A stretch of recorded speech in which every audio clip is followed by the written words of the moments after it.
ఈరోజు మనం మాట్లాడుకోబోయేది ఒక వ్యక్తి గురించి కాదు, ఒక ఉద్యమం గురించి, ఓ కళ గురించి, ఒక తపన గురించి. కేఏ పాల్ పాములో ఉన్న పవర్, పల్లెలో పుట్టిన ప్రేరణ, చిన్న వయసులోనే ప్రజల కోసం బ్రతకాలన్న తపనతో మత తేడా లేకుండా శాంతి సందేశాన్ని ప్రపంచ నలుమూలలకు తీసుకెళ్లిన వ్యక్తి. అమెరికాలో యువరాజుల్లా గౌరవం పొందిన పాల్ యునైటెడ్ నేషన్స్ దగ్గర ప్రశాంతమైన ప్రపంచం కోసం గలమెత్తిన మొదటి తెలుగు వ్యక్తి. ప్రపంచంలోని 100కి పైగా దేశాల్లో తన శాంతి మిషన్ నడిపిన తొలి భారతీయుడు. కానీ ఎక్కడో ఏదో తప్పిపోయింది. విజ్ఞానం ఉన్నవాడు పాలిటిక్స్లోకి వస్తే మార్పు వస్తుందనే ఆశతో ప్రజాశాంతి పార్టీని స్థాపించారు కేఏ పాల్. వీధిలో ఉండే సామాన్యుడి ఓటు కూడా విలువైనది అని నమ్మి హైదరాబాద్తో పాటు వివిధ జిల్లాల్లో ర్యాలీలని నిర్వహించారు. వచ్చే ఎన్నికల్లో మనమే అధికారంలోకి వస్తాం అనే విశ్వాసం ఆయనలో ఉన్న అపారమైన భ్రమ లేక వాస్తవమైన కలనా? కానీ ఈ స్టేజ్లోకి అడుగుపెట్టిన క్షణం నుండి అతడిపై నవ్వులు, ఎగతాళిలు మొదలయ్యాయి. ఒక పెద్ద ప్రశ్న ఇక్కడ ఉత్పన్నమవుతుంది. కేఏ పాల్ నిజంగా జోకరేనా? లేదా ఎవరో ఎప్పుడో అతని మాటలు ఎడిట్ చేసి భావాలను మార్చి సోషల్ మీడియా ఫార్వర్డ్ మెసేజ్లా మలిచారా? ఒక గొప్ప వ్యక్తిని ఒక డ్రామా కమెడియన్ లాగా చూపించారా? నిజంగా గమనిస్తే 2000 నుంచి 2010 వరకు ఆయన మీద ఉన్న గౌరవం 2014 తర్వాత ఎందుకు తగ్గిపోయింది? ఎవరు ఎదురు చూడనంతగా మెయిన్ స్ట్రీమ్ మీడియా ఆయన్ని స్కిప్ చేయడం మొదలుపెట్టింది. ఇంతకీ ఎందుకు అనర్థమైన యూట్యూబ్ ఛానల్లోకి మాత్రమే ఎక్స్క్లూజివ్ ఇంటర్వ్యూలు ఇచ్చాడు పాల్ గారు? ఇక్కడ మరో కోణం కూడా మనం విస్మరించలేం. ఆయనపై వచ్చిన ఆరోపణలు, డ్రైవర్ హత్య, ఆస్తుల వివాదాలు, భద్రత లోపాలు ఇవన్నీ పాల్ జోకర్గా కనిపించడానికి పెద్ద భూమిక వహించాయా? లేక ఇవి అతనిపై జరిగిన మానసిక రాజకీయ దాడుల ఫలితమా? వాటికన్ సిటీ దగ్గర నుండి తీసుకొచ్చిన రిఫరెన్స్ లేఖలు, జార్జ్ బిషప్ మరియు బిల్ క్లింటన్ ఫోటోలు ఇవన్నీ నిజమైనవే కదా?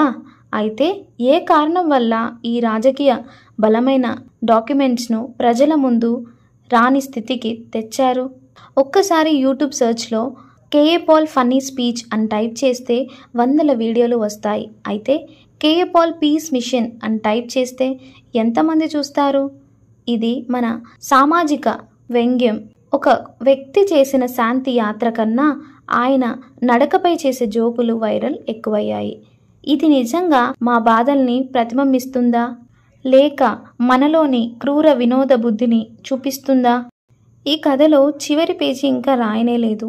కేఏ పాల్ గెలిచారా, ఓడిపోయారా అనేది ఎవరూ చెప్పలేరు. కానీ ఒక ప్రశ్న మనందరిలో మెదలాలి.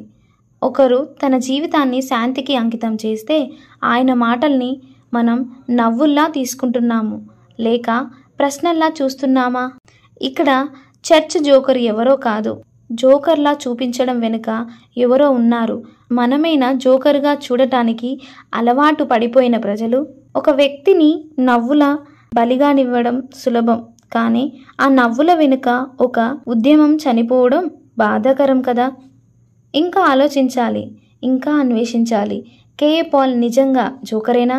లేదా ఆయనను జోకర్ చేసిన మానవత్వమే జోకర్ అయిపోయిందా? ఈ ప్రశ్న మీకే వదిలేస్తున్నాం. కేఏ పాల్ గారి గురించి మనం ఎన్ని విన్నాం, ఎన్ని చూసాం. అయినా మన కేఏ పాల్ గురించి ఎప్పుడైనా ఒక్కసారి సీరియస్గా ఆలోచించామా? పాల్ గారు చిన్ననాటి జీవితమే ఓ బండ పాటలా ఉంటుంది. అన్న చావు, కుటుంబం తినేందుకు తిప్పలు, అక్కడి నుంచి అమెరికా చేరి అక్కడ కూడా ఎన్నో కష్టాలు పడ్డాడు.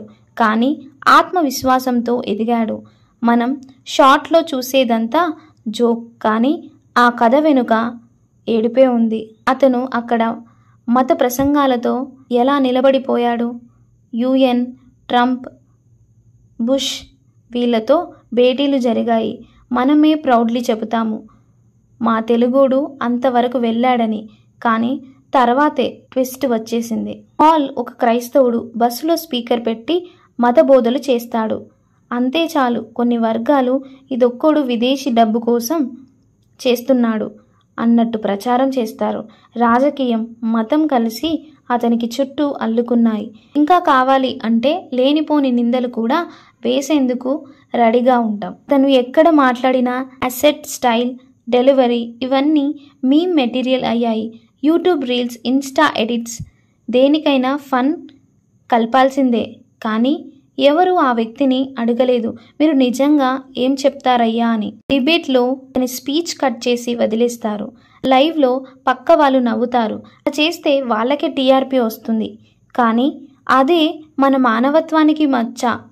ఒక నిజమైన గ్లోబల్ లీడర్ని మనమే దగ్గరుండి జోకర్గా చిత్రీకరిస్తున్నాం. మనకెంతో సిగ్గుచేటు. కేఏ పాల్ గారు ఒక్కసారి అధికారంలోకి వచ్చుంటే ప్రజల ఆరోగ్యం, ఉపాధి గురించి బాగా చేసేవాడో మనకు ఒక్కసారైనా తెలిసుండేది.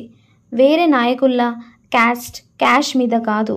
కానీ ఎవరు పట్టించుకుంటారు? మేమంతా ఆల్రెడీ ఈయన ఫన్నీ అని బ్రాండ్ చేసేసాం.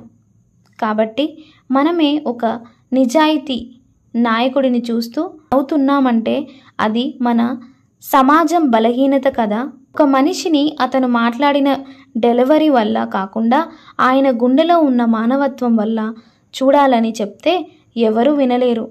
మనమే నవ్వుతున్నాం, మనమే తప్పు చేస్తున్నాం, మనమే ఒక జీవితాన్ని మానసికంగా తిట్టి పడేస్తున్నాం. కానీ ఆ గొప్ప వ్యక్తి మాత్రం ఇంకా సేవ చేయడం మారలేదు. మనకి మనమే కొన్ని ప్రశ్నలు వేసుకుందాం. మనకి పనికిరాడు కాబట్టే నవ్వుతున్నామా, లేదా మనం నమ్మలేని స్థాయిలో ఉన్నవాడిని పర్సనాలిటీగా మార్చేశామా? ముగింపు. పాల్ గారు ఒక జోకర్ కాదు. కానీ మనం చూస్తున్న కంట్లో ఆయన ఎలా కనిపిస్తున్నాడో అది మాత్రం మన అభిప్రాయం. జోకర్ అనిపించే దానికంటే ఆయన వెనుక ఉన్న గాథ వినండి. ఆ గాథలో మన పాపం ఎంతుందో ఆలోచించండి. కామెంట్లో మీ అభిప్రాయాన్ని తెలియజేయండి. ఈ వీడియో మీకు నచ్చినట్లయితే లైక్ చేసి, షేర్ చేసి మా ఛానల్ని సబ్స్క్రైబ్ చేసుకోండి.